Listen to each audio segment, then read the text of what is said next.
राधे राधे भक्तों, जय श्री कृष्णा। संतोषी माता व्रत का महात्म्य एवं विधि। संतोषी माता के पिता गणेश, माता रिद्धि सिद्धि, धन धान्य, सोना चांदी, मोती मूंगा, रत्नों से भरा परिवार। पिता गणेश गणपति की दुलार भरी कमाई, दरिद्रता दूर, कलह का नाश, सुख शांति का प्रकाश, बालकों की फुलकारियां, धंधे में मुनाफे भरी कमाई, मन की कामना पूर्ण, शोक विपत्ति चिंता सब दूर। संतोषी माता का लो नाम, जिससे बन जाए सारे काम। बोलो संतोषी माता की जय। इस व्रत को करने वाला कहते व सुनते समय हाथ में गुड़ और भुने हुए चने रखे, और सुनने वाला संतोषी माता की जय जयकार मुख से बोलते जाए। कथा समाप्त होने पर हाथ का गुड़ चना गौ माता को खिलावे। कलश में रखा हुआ गुड़ चना सबको प्रसाद के रूप में बांट दे। कथा से पहले कलश को जल से भरे, उसके ऊपर गुड़ चने से भरा कटोरा रखें। कथा समाप्त कर आरती करने के बाद कलश के जल को घर में ही सब जगह छिड़के तथा बचा हुआ जल तुलसी की क्यारी में डाल दे। 1.25 रुपये का गुड़ चना लेकर माता का व्रत करें। गुड़ घर में हो तो लेवें, विचार न करें, क्योंकि माता भावना की भूखी है। कम ज्यादा का कोई विचार नहीं है, इसलिए जितना बन पड़े श्रद्धा से समर्पित करें। श्रद्धा और प्रेम से प्रसन्न मन होकर ही सदैव व्रत करना चाहिए। व्रत के उद्यापन में 2.5 सेर खाजा, पूड़ी, खीर, चने का साग नवेद रखे, घी का दीपक जलाकर संतोषी माता की जय जयकार बोले और नारियल फोड़े। इस दिन घर में कोई खटाई न खावे और न स्वयं खावे, न किसी दूसरे को खाने दे। कुटुंब के न मिले तो ब्राह्मण के, रिश्तेदारों के या पड़ोसियों के बालक बुलावे। उन्हें खटाई की कोई वस्तु न दे और भोजन कराकर यथाशक्ति दक्षिणा देवे। नगद पैसे ना देवे, कोई वस्तु दक्षिणा में दे। व्रत करने वाला कथा सुन प्रसाद ले एक समय भोजन करे। इससे माता प्रसन्न होती है, दुख दरिद्रता दूर होती है और मनोकामनाएं पूर्ण होती है। संतोषी माता की कथा। एक बुढ़िया थी, उसके 7 बेटे थे। 6 कमाने वाले थे, एक निकम्मा था। बुढ़िया माँ 6 पुत्रों की रसोई बनाती, भोजन कराती और पीछे से जो बचता उसे 7वें को दे देती। परंतु 7वां पुत्र बड़ा भोला भाला था, मन में विचार न करता। एक दिन वह अपनी बहू से बोला, देख मेरी माँ का मुझ पर कितना प्रेम है। वह बोली, क्यों नहीं, सबका बचा हुआ झूठा तुमको खिलाती है। वह बोला, ऐसा नहीं हो सकता, जब तक मैं अपनी आंखों से न देख लूं मान नहीं सकता। बहू ने हंस कर कहा, देख लोगे तो मान लोगे। कुछ दिन बाद एक बड़ा त्योहार आया। घर में 7 प्रकार के भोजन और चूरमे के लड्डू बने। वह परीक्षा लेने के लिए सिर दर्द का बहाना कर पतला कपड़ा सिर पर ओढ़ रसोई घर में सो गया और कपड़े में से सब देखता रहा। 6 भाई भोजन करने आए। उसने देखा कि माँ ने उनके लिए सुंदर सुंदर आसन बिछाए हैं, 7 प्रकार की रसोई परोसी, वह आग्रह करके जिमाती है। वह देखता रहा। 6 भाई जब भोजन कर उठे तब माँ ने उनकी झूठी थालियों में से लड्डुओं के टुकड़े को उठाया और एक लड्डू बनाया। जूठन साफ कर बुढ़िया माँ ने पुकारा, उठ बेटा 6 भाई भोजन कर ले हैं, अब तू ही बाकी है, उठ भोजन कर ले। उसने कहा, माँ मुझे भोजन नहीं करना, मैं परदेश जा रहा हूँ। माता ने कहा, कल जाता है तो आज ही चला जा। वह बोला, हाँ आज ही चला जा रहा हूँ।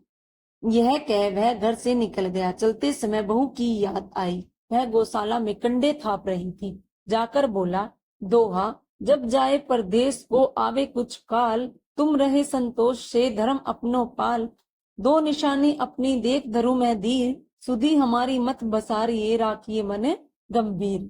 वह बोला, मेरे पास तो कुछ नहीं है, यह अंगूठी है, सो ले लो और अपनी कुछ निशानी मुझे दे दो। वह बोली, मेरे पास क्या है, यह गोबर भरा हाथ है। यह कहकर उसकी पीठ पर गोबर के हाथ की थाप मार दी और वह चल दिया। चलते चलते दूर देश में पहुंचा। वहां पर एक साहूकार की दुकान थी। वहां जाकर बोला, सेठ जी मुझे नौकरी पर रख लो। साहूकार को जरूरत थी। साहूकार ने कहा, काम देखकर दाम मिलेगा। साहूकार ने नौकरी मिली।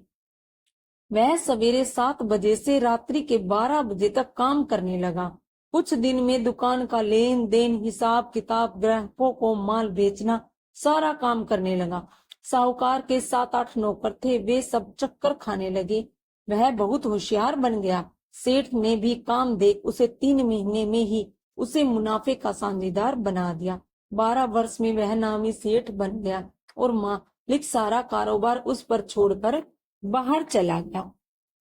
इधर बहू पर क्या बीती सो सुनो। सास बहू उसे दुख देने लगे, सारी गृहस्थी का काम कराकर उसे लकड़ी लेने जंगल में भेजते। इस बीच घर के रोटियों के आटे में से जो भूसी निकलती उसकी रोटी बनाकर रख दी जाती और फूटे नारियल के कटोरे में पानी। इस तरह दिन बीतते रहे। एक दिन वह लकड़ी लेने जा रही थी कि रास्ते में बहुत सी स्त्रियां संतोषी माता का व्रत करती दिखाई दी। वहां वह खड़ी होकर कहने लगी, बहनों, यह तुम किस देवता का व्रत करती हो और इसके करने से क्या फल मिलता है? इस व्रत के करने की क्या विधि है? यदि तुम अपने इस व्रत का विधान मुझसे समझा कर कहोगी तो मैं तुम्हारा बड़ा उपकार मानूंगी। तब उनमें से एक बोली, सुनो, यह संतोषी माता का व्रत है। इसके करने से निधनता, दरिद्रता का नाश होता है, लक्ष्मी आती है, मन की चिंताएं दूर होती है, घर में सुख होने से मन की प्रसन्नता और शांति मिलती है, अपनी पुत्री को पुत्र मिलता है, पति बाहर गया हो तो शीघ्र ही आ जाता है, कुंवारी कन्या को मन पसंद वर मिलता है, राज्य दरबार में बहुत दिनों से मुकदमा चला हो तो समाप्त हो जाता है, कलह क्लेश की निवृत्ति हो, सुख शांति हो, घर में धन जमा हो, पैसे जायदाद का लाभ होता है और भी मन में जो कुछ कामना हो सब इस संतोषी माता की कृपा से पूरी हो जाती हैं। इसमें संदेह नहीं। वह पूछने लगा, यह व्रत कैसे किया जावे, यह भी बताओ कि तो बड़ी कृपा होगी। स्त्री लगी, सेवा 1.25 रुपए का गुड़ चना लेना, इच्छा हो तो 5.25 रुपए का लेना, 10.25 रुपए का भी सहूलियत के अनुसार लेना, बिना परेशानी श्रद्धा और प्रेम से जितना भी बन सके सवाया लेना, 5.25 रुपए से 10.25 रुपए तक, इसमें से भी ज्यादा शक्ति और भक्ति के अनुसार गुड़ और चना लेना, हर शुक्रवार को निराहार कथा कहना, सुनना और इसके बीच कर्म नहीं टूटे, लगातार नियम पालन करना, सुनने वाला कोई न मिले तो घी का दीपक जलाकर उसके आगे जल का पात्र को रख कर कथा कहना, नियम न टूटे, जब तक कार्य सिद्ध न हो नियम पालन करना और कार्य सिद्ध हो जाने पर व्रत का उद्यापन करना। 3 मास में माता पूरा फल प्रदान करती है। यदि किसी के खोटे ग्रह हो तो भी माता एक व्रत में अवश्य कार्य करती है। कार्य सिद्ध होने पर ही उद्यापन करना चाहिए, बीच में नहीं। उद्यापन में 2.5 सेर आटे का खाजा और इसी अनुसार से खीर और चने का साग तैयार करना, 8 लड़कों को भोजन कराना, जहां तक मिले देवर जेठ भाई बंधु कुटुंब के लड़के लेना, न मिले तो रिश्तेदारों और पड़ोसियों के लड़के बुलाना, उन्हें भोजन करा, यथाशक्ति दक्षिणा दे, माता का नियम पूरा करना। उस दिन घर में कोई खटाई न खावे। यह सुन बुढ़िया की बहू चल दी, रास्ते में लकड़ी के बोझ को बेच दिया और उन रुपयों से गुड़ चना ले माता के व्रत की तैयारी कर आगे बढ़ी और सामने मंदिर देख पूछने लगी, यह मंदिर किसका है? सब कहने लगे, यह मंदिर संतोषी माता का है।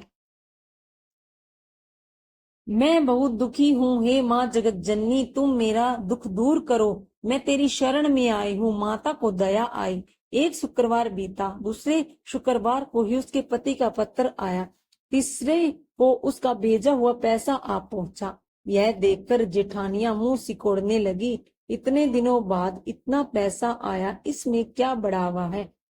लड़के ताना देने लगे, काकी के पास अब पत्थर आने लगे, रुपया आने लगा, अब तो काकी की खातिर बढ़ेगी, अब तो काकी बुलाने से भी नहीं आएगी। बेचारी सरलता से कहती है, भैया पत्थर आवे रुपया आवे, यह हम सब के लिए अच्छा है। ऐसा कहकर आंखों में आंसू भरकर संतोषी माता के मंदिर में मातेश्वरी के चरणों में गिर कर रोने लगी। माँ, मैंने तुमसे पैसा नहीं मांगा था, मुझे पैसे से क्या काम, मुझे तो अपने सुहाग से काम है। मैं तो अपने पति के स्वामी के दर्शन और सेवा मांगती हूँ। तब माता ने प्रसन्न होकर कहा, जा बेटी, तेरा स्वामी आएगा। यह सुन खुशी से बावली हो घर जाकर काम करने लगी। अब संतोषी माँ विचार करने लगी कि इस भोली पुत्री को मैंने कह तो दिया है कि तेरा पति आएगा, पर आएगा कहाँ से? वह तो इसे स्वप्न में भी याद नहीं करता। उसे याद दिलाने के लिए मुझे जाना पड़ेगा। इस तरह माता उस बुढ़िया के बेटे के पास जा स्वप्न में प्रकट हो कहने लगी, साहूकार के बेटे, सोता है या जागता है? वह कहता, माता सोता भी नहीं हूँ, जागता भी नहीं हूँ, बीच में हूँ, कहिए क्या आज्ञा है? माँ कहने लगी, तेरा घर बार है या नहीं? माँ बोली, पुत्र तेरी घरवाली बहुत कष्ट उठा रही है। वह बोला, हाँ माता, यह तो मुझे मालूम है, पर जाऊं कैसे? प्रदेश की बात है, लेन देन का कोई हिसाब नहीं, कोई जाने का रास्ता नजर नहीं आता, कैसे चला जाऊं? माँ कहने लगी, मेरी बात मान, सवेरे नहा धो संतोषी माता का नाम ले, घी का दीपक जला, दंडवत कर दुकान पर बैठ जा। देखते देखते तेरा लेन देन सब चुक जाएगा, जमा का माल बिक जाएगा, सांझ होते होते धन का ढेर लग जाएगा। अब तो वह सवेरे बहुत ही जल्दी उठ मित्र बंधुओं से अपने सपने की बात कहता है। वे सब उसकी बात अनसुनी कर हंसी उड़ाने लगते हैं। कई स्वप्न भी सच्चे होते हैं। एक बुढ़िया बोली, देख भाई, मेरी बात मान, इस तरह साच या झूठ कहने के बदले देवता ने जैसा कहा वैसा ही करने में तेरा क्या जाता है? अब बूढ़े की बात मानकर नहा धोकर संतोषी माता को दंडवत कर घी का दीपक जला दुकान पर बैठ गया। थोड़ी देर में वह क्या देखता है कि देने वाले रुपया लाए, लेने वाले हिसाब लाए, कोठे में भरे सामानों की खरीदारी, नकद के सौदा करने लगे। शाम तक धन के ढेर लग गए। मन में माता का नाम ले प्रसन्न हो घर जाने के वास्ते गहना कपड़ा सामान खरीदने लगा। यहाँ के एक काम से निपट कर घर को रवाना हुआ। उधर बहू बेचारी जो जंगल में लकड़ी लेने जाती है, लौटते वक्त माता जी के मंदिर पर विश्राम करती है। वह तो उसका रोज रुकने का स्थान ठहरा। दूर से धूल उड़ती देख वह माता से पूछती है, हे माता, यह धूल कैसी उड़ रही है? माता कहती है, हे पुत्री, तेरा पति आ रहा है। अब तू ऐसा कर, लकड़ियों के 3 बोझ बना, एक नदी के किनारे रख, दूसरा मंदिर पर और तीसरा सिर पर रख। तेरे पति को लकड़ी का गट्ठा देखकर मोह पैदा होगा, वह यहाँ रुकेगा, नाश्ता पानी बना खा कर माँ से मिलने जाएगा। तू लकड़ी का बोझ उठाकर जाना और बीच चौक में गड्ढा डालकर 3 आवाजें जोर से लगाना, लो सासू जी लकड़ियों का गट्ठा लो, भूसी की रोटी दो, नारियल के खोपड़े में पानी दो, आज कौन मेहमान आया है? माँ की बात सुन। बहुत अच्छा माताजी, कहकर प्रसन्न मन से लकड़ियों के 3 गुट्ठे ले आई। एक नदी के तट पर, एक माता के मंदिर पर। इतने में वह मुसाफिर आ पहुंचा। सूखी लकड़ियां देखकर उसकी इच्छा हुई कि वह अब यहाँ निवास करे और भोजन बना खा पीकर गांव को चले। इस प्रकार भोजन बना विश्राम ले गांव को गया। उसी समय बहू सिर पर लकड़ी का गट्ठा लिए आती है।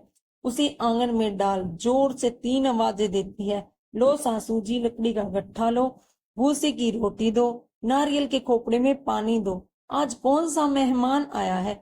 यह सुनकर उसकी सास अपने दिए हुए कष्टों को भुलाने हेतु कहती है, बहू ऐसा क्यों कहती है? तेरा पति ही तो आया है। आ बैठ, मीठी बात खाकर कपड़े गहने पहन। इतने में आवाज सुनकर स्वामी बाहर आता है और अंगूठी देखकर व्याकुल हो जाता है। माँ ने पूछा, यह कौन है? माँ कहती है, बेटा यह तेरी बहू है। आज 12 वर्ष हो गए जब से तू गया है, तब से सारे गांव में जानवर की तरह भटकती फिरती है। काम काज घर का कुछ करती नहीं, 4 समय आकर खा जाती है। अब तुम्हें देखकर भूसी की रोटी और नारियल के कोपड़े में पानी मांग रही है। वह लज्जित हो बोला, ठीक है माँ, मैंने इसे भी देख लिया है और तुम्हें भी। अब मुझे दूसरे घर की चाबी दो, मैं उसमें रहूंगा। ठीक है बेटा, जैसी तेरी मर्जी। यहाँ कहकर माँ ने चाबी का गुच्छा पटक दिया। उसने चाबी का गुच्छा ले दूसरे कमरे को खोलकर सारा सामान जमाया। एक दिन में ही वह राजा के महल जैसा ठाठ बाट बन गया। अब क्या था, वह सुख भोगने लगी। तत्पश्चात अगला शुक्रवार आया। उसने अपने पति से कहा, मुझे माता का उद्यापन करना है। उसका पति बोला, बहुत अच्छा, खुशी से करो। तुरंत ही वह उद्यापन की तैयारी करने लगी। जेठ के लड़के को भोजन के लिए कहने लगी। उसने मंजूर किया, परंतु पीछे जेठानी अपने बच्चों को सिखलाती है, देख रे, भोजन के समय सब लोग खटाई मांगना, जिससे उसका उद्यापन पूरा न हो। लड़के जीमने गए, खीर पेट भर कर खाई, परंतु याद आते ही कहने लगे, हमें कुछ खटाई खाने को दो, खीर खाना हमें भाता नहीं है, देख कर अरुचि होती है। लड़के उठ खड़े हुए, बोले, पैसे लाओ। बोली बहू कुछ जानती न थी, उसने उन्हें पैसे दे दिए। लड़के उसी समय उठ करके इमली लेकर खाने लगे। यह देखकर बहू पर माता जी ने कोप दिया। राजा के दूत उसके पति को पकड़कर ले गए। जेठ जिठानी मनमाने खोटे वचन कहने लगे, लूट लूट कर धन इकट्ठा कर लिया है, सो राजा के दूत उसे पकड़ कर ले गए हैं। यह सब मालूम हो गया जब जेल की रोटी खाएगा। बहू से यह वचन सहन नहीं हुए। रोती रोती माता के मंदिर में गई और कहने लगी, माता, तुमने यह क्या किया? हंसाकर क्यों रुलाने लगी? माता बोली, पुत्री, तूने उद्यापन करके मेरा व्रत भंग किया है, इतनी जल्दी सब बातें भुला दी। वह कहने लगी, माता, भूली तो नहीं हूँ, मैं ही कुछ अपराध किया है, मुझे तो लड़कों ने भूल में डाल दिया, मैंने भूल से उन्हें पैसे दे दिए, मुझे क्षमा करो माता। माँ बोली, अब भूल मत करना। वह बोली, अब भूल नहीं होगी, अब बताओ वे कैसे आएंगे? माँ बोली, पुत्री, जा, तेरा पति तुम्हें रास्ते में ही आता मिलेगा। वह निकली, रास्ते में पति आता मिला। उसने पूछा, तुम कहाँ गए थे? वह कहने लगा, इतना धन जो कमाया है उसका टैक्स राजा ने मांगा था, उसे भरने गया था। वह प्रसन्न हो बोली, भला हो, अब घर को चलो। कुछ दिन बाद फिर शुक्रवार आया। वह बोली, मुझे माता का उद्यापन करना है। पति ने कहा, करो। फिर जेठ के लड़कों से भोजन को कहने गई। जेठानी ने उन्हें एक दो बातें सुनाई और लड़कों को सिखा दिया कि तुम पहले ही कटाई मांगना। लड़के खाना खाने से पहले ही कहने लगे, हमें खीर खाना नहीं भाता, जी बिगड़ता है, कुछ खटाई खाने के दो। बहू बोली, खटाई खाने को नहीं मिलेगी, खाना हो तो खाओ। वह कहकर ब्राह्मणों के लड़के बुलाकर भोजन करने लगी। यथाशक्ति दक्षिणा की जगह एक एक फल उन्हें दिया। इससे संतोषी माँ प्रसन्न हो गई। माता की कृपा होते ही 9वें माह उसको चंद्रमा के समान सुंदर पुत्र प्राप्त हुआ। पुत्र को लेकर प्रतिदिन माता के मंदिर को जाने लगी। माँ ने सोचा कि यह रोज आती है, क्यों न मैं ही इसके घर चलूं, इसका आसरा देखूं तो सही। यह विचार कर माता ने भयानक रूप बनाया। गुड़ से और चने से सना मुख, ऊपर से सूंड के समान होठ, उस पर मक्खियां बिन बिना रही थी। देहरी में पैर रखते ही उसकी सांस चिल्लाई, देख रे, कोई चुड़ैल डाकिनी चली आ रही है, लड़को इसे भगाओ, नहीं तो ये किसी को खा जाएगी। लड़के डरने लगे, चिल्लाकर खिड़कियां बंद करने लगे। बहू रोशनदान में से सब देख रही थी। प्रसन्नता से पगली होकर चिल्लाने लगी, आज मेरी माता मेरे घर आई है। यह कहकर बच्चे को दूध पिलाने से हटाती है। इतने में सास का क्रोध फूट पड़ा। मेरी बहू इसको देखकर कैसी उतावली हुई जो बच्चे को पटक दिया। इतने में माँ के प्रताप से जहां देखा वहां लड़के ही लड़के नजर आने लगे। बहू बोली, माँ जी, मैं जिनका व्रत करती हूँ यह वही संतोषी माता है। इतना कह झट से सारे घर के कवाड़ खोल दिए। सबने माता के चरण पकड़ लिए और विनती कर कहने लगे, हे माता, हम मूर्ख हैं, हम अज्ञानी हैं, तुम्हारे व्रत की विधि हमें नहीं जानते, तुम्हारा व्रत भंग करके हमने बड़ा अपराध किया है। हे माँ, आप हमारे अपराध को क्षमा करो। इस प्रकार माता प्रसन्न हुई। हे माता, बहू को जैसा फल दिया वैसा सबको देना, जो यह कथा कहे या सुने उसका मनोरथ पूर्ण हो। बोलो संतोषी माता की जय। दोहा। ग्रंथ करोड़न में कहा ये सब का सार, ब्रह्म सत्य जग झूठ है जीवन ही ब्रह्म निहार। जीवन से जी जीवित जगत, माता खेलत खेल, ब्रह्म रूप पहचान ले कटे जगत के जेल। संतोषी माता को भोग लगाते समय की गई विनती।